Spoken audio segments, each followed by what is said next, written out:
It's the issue the federal government is desperate to neutralise. Fish farms out now! But while its latest move might win over those on the west coast, in the state's capital, opposition to salmon farming only seems to be growing. The Greens are going to stand with local communities and we're going to fight this on the beaches, and we're going to go to Canberra next week and we will fight this every step of the way in the Parliament.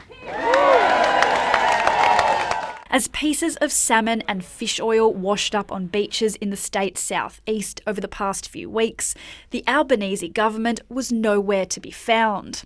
Now it's jumped into action, much to the displeasure of environmentalists. Next week in Canberra, the Prime Minister is going to rush through legislation to protect this industry and to protect his corporate mates in the salmon industry. Those changes were flagged last month.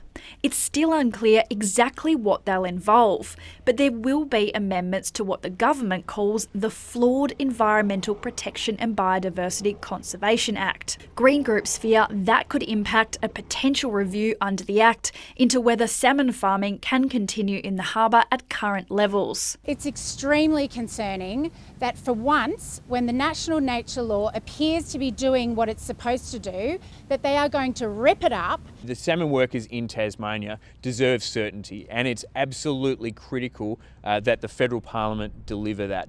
They've been waiting too long. But it will need bipartisan support to get it through the Senate.